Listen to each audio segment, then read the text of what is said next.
Well, he's having a good time. He's laughing it up. Ring, ring, ring, ring. Oh no, your girlfriend's been kidnapped by Dr. You're Wiley. doing well, Felix, but soon your game will be over. Click.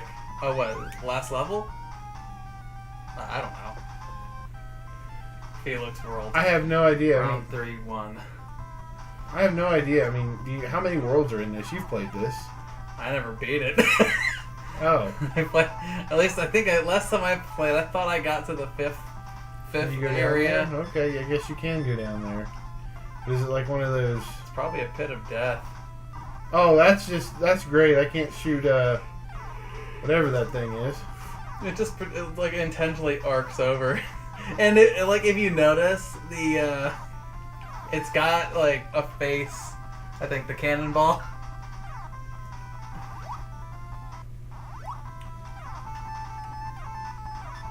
It's like the tank is intentionally trolling you. Yeah. It's like, you want to hit that thing in front of you? Well, that's too damn bad. I can say damn, right? Yeah. Okay. Damn. There's no language cap in this show. Just, if there is language, I'll have to just let people know in the comments and the descriptions and whatnot. I don't have a need to swear unless it's absolutely necessary. Like when I play Ninja Gaiden. Or any other game that's like ridiculously hard. Silver Surfer. Talk about a game that needs a reboot. Nah, not really. It probably wouldn't be that great anyway.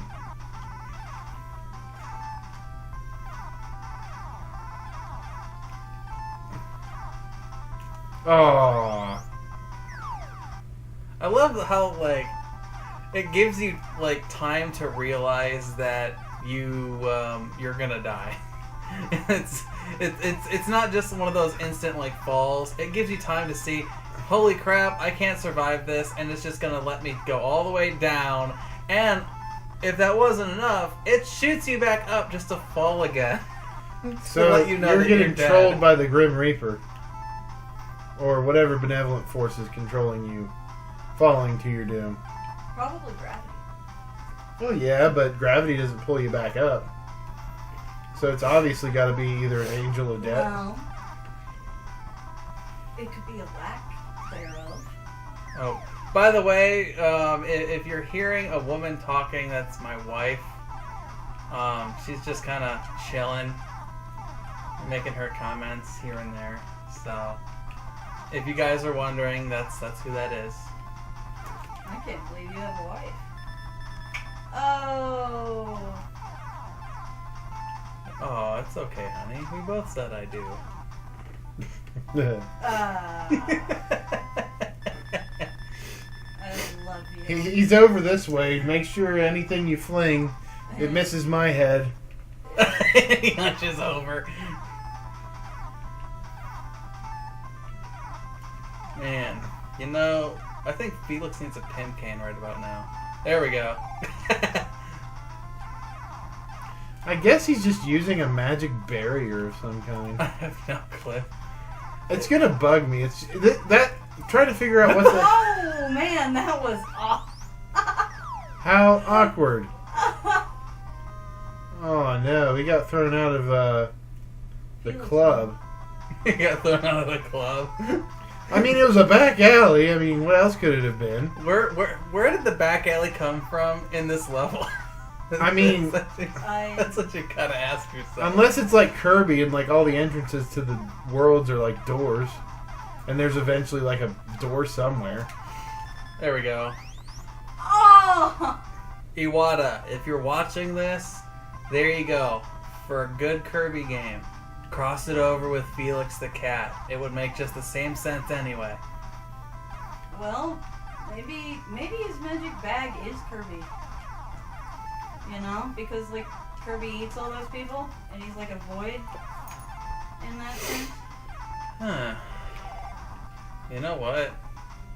It's possible. Think about this. A Kirby in a top hat with a pimp cane. Isn't there already a magic Kirby power-up or something like that? There's a couple magic Kirby power-ups. See, that's actually a really good power that Felix has. If you notice, what's hitting the enemies is the stars, and it shoots out in like 8 directions. Take that, Contra. Well, I don't know. I mean, that pretty much you get by anything you hit that, you're gonna hit it. It's almost like a force field, except for I think if it's too tough an enemy, you can probably end up getting hit.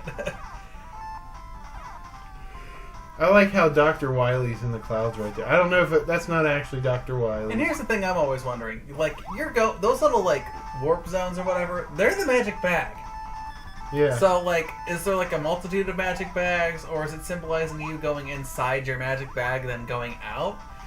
I mean, what happens to the magic bag if you go inside it? What if we're all just living on a giant's thumbnail? We need some dope. Think about these questions. It's like, how can King Kong and Godzilla be the same size if Godzilla could basically tear up the Empire State Building while King Kong has to scale it? And then in the movie, King Kong is the same size as Godzilla. I have no clue. Whoa. I wonder if there's a minus world in this, where you just go in an infinite loop of a level. You know, the Japanese version of Mario Brothers has something similar, except for it actually helps you. Yeah.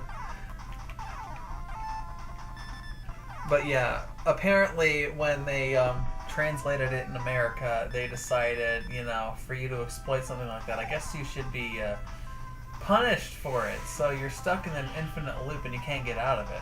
Where I think the Japanese version, you get farther into the game. I heard about that, and it's kind of an interesting little... Yes, and I think it's even easier to get through it too in the Japanese version.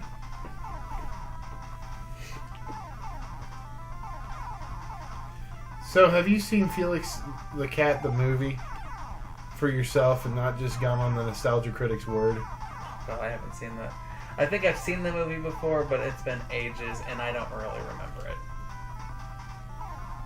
It's like the same thing with, though, recently, speaking of nostalgic cartoon movies, a couple years ago, I finally purchased a copy of Little Nemo, and then watched it. Mm-hmm.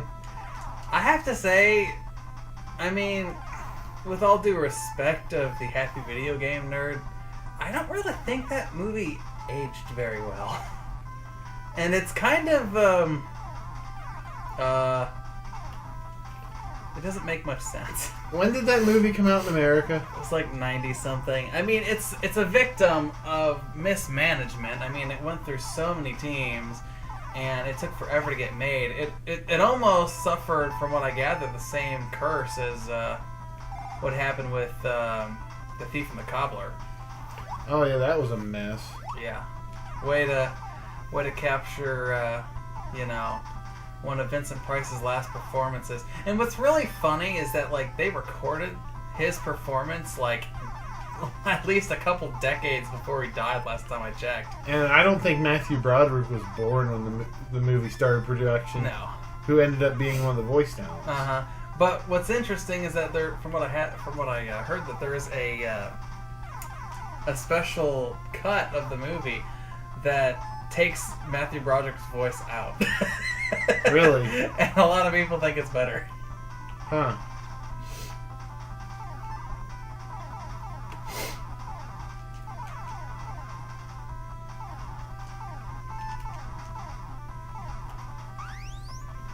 Oh man.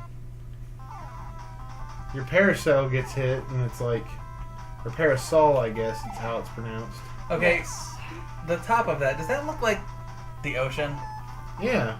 And then there's clouds and, or are you in the sea? No, you're... I have no clue where. If it was in And the There's sea... a tree. And then there's like or mountains something. and. I was Who saying, designed the layout of this game? It doesn't make any sense. if it was the sea, I'd imagine you'd see bubbles as you were kicking. Okay, Felix, come on, let's get focused here, bud.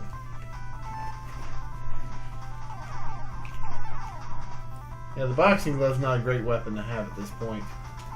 Because you gotta propel yourself and at the same time punch.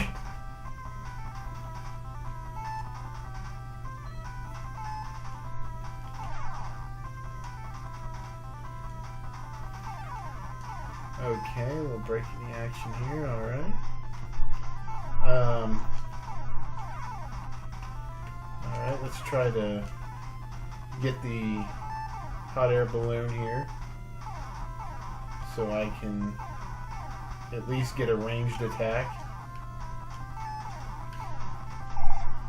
And that thing has some air, that heart has some air time. I mean, oh, that's not a passageway? That's such a design issue right there. It's pitch black, you'd assume you can go through it. Then again, it's like the old Wile E. Coyote gag. Oh, the Roadrunner can run through the painting, but Coyote hits his head on an anvil.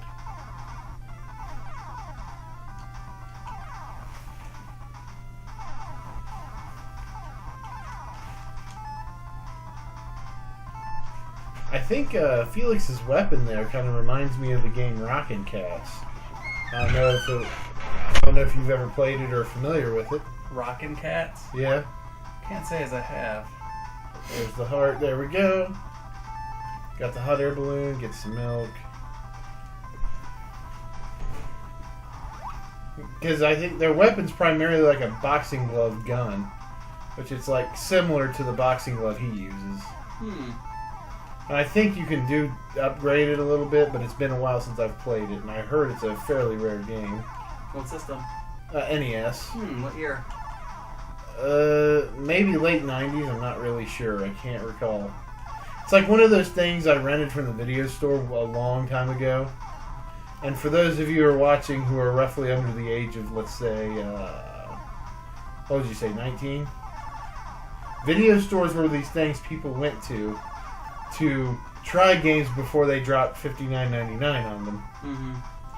Before everyone had the luxury of, stealing on the internet.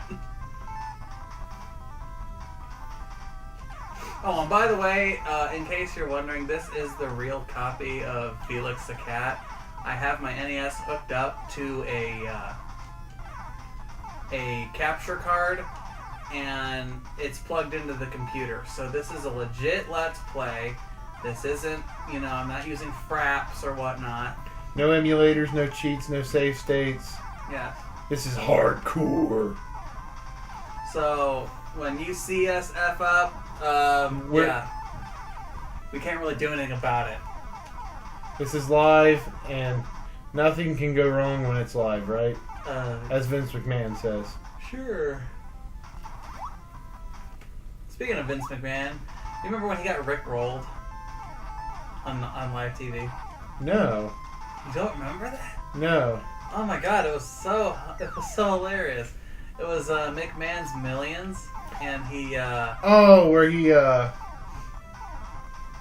got like the stage collapsed on him? No, it was when he was calling a guy, and because basically what it was that Vince McMahon would call you, and he would give you like a crap ton of money. And he did this, I think, at least 2 to 4 weeks. And one of the people that he called didn't answer their phone. And instead, he heard the Rick Astley song, Never Gonna Give You Up, which is the whole Rick Roll thing. Oh. And the funny thing is that he called this guy twice and heard it. And he left this nice message of, oh, you failed to answer the phone, so, you're not gonna get your millions or whatever. But it was just funny that, I bet that guy was like, I'm glad I didn't answer the phone because I got to rickroll Vince McMahon. Well, he's probably kicking himself because he could have won some money. It's a good bit of money too. It was like he didn't give like one person $1 million. He broke it up into like increments. Yeah, like he gave away I think $1 million every week, and it like the last caller, I think, received like, I'd say $400,000, and one caller got like 1,000, one caller got like 10,000. Didn't one person get like $5? I think it was something stupid, but it was No, it was they were talking about Ric Flair and they gave him $16. yeah, and I was like, wow, you're gonna waste this guy's time and giving him $16. I mean, then again, what would you do if Vince McMahon gave you $16? I'd be like, thanks. If you ever need a cab ride again, just ask for Cody. But I mean, the whole premise of it was cool. I mean, I bought into it. I gave him my number on the website to have him hopefully call me, because he actually had to set it up where you would be entered to get called. Yeah. And I think you could put your number on there more than once, but I don't remember.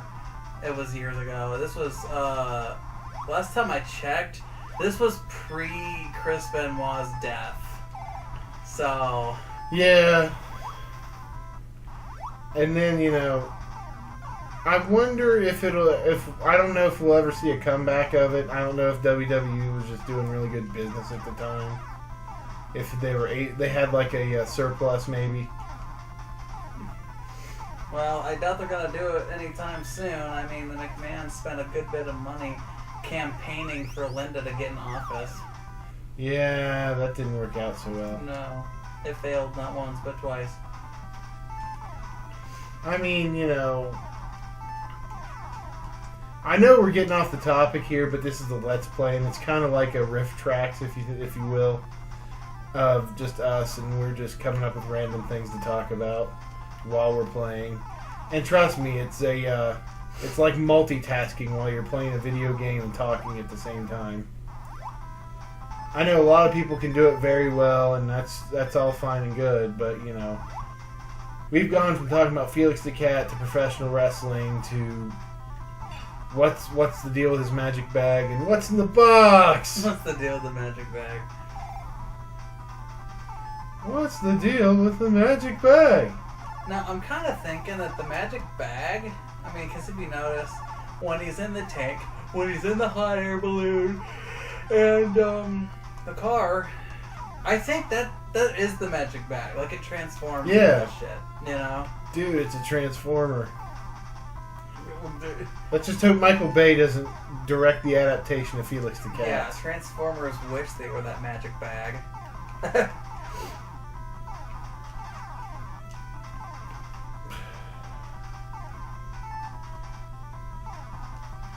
I don't even want to talk about the other franchise he recently got a hold of. Well, I guess it's not recent, but...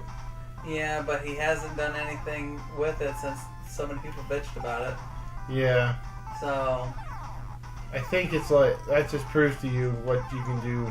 You know how you teach your kids you won't get anything done by complaining? Well, people have stopped movies from happening by complaining. People got Daniel Bryan back into WWE from complaining. They made Hal Jordan a good guy again by complaining.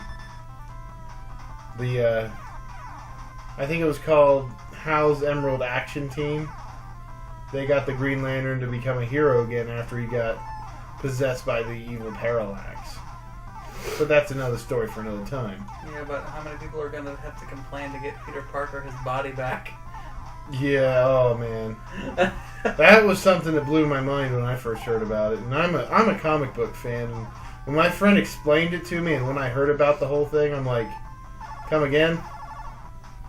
So we've got Dr. Spiderpuss running around, or is a lot of... Spiderpuss. Yeah, that's basically what it is. Okay, I'll try to explain this the best I can, but I still don't quite understand the capabilities of this. It's like, okay, Dr. Octopus is dying of cancer, right? And chronic getting your ass kicked by Spider-Man syndrome, which is a terrible affliction, suffered by many. But anyway, he somehow transfers his memories and his mind into the body of Peter Parker. while he swaps Peter Parker's into his dying body. So, essentially, yeah, Doc Ock's mind is in the body of Peter Parker, but then he has a respect for his legacy and what he's been doing, so he tries to keep it up, but he thinks he can do it a lot better.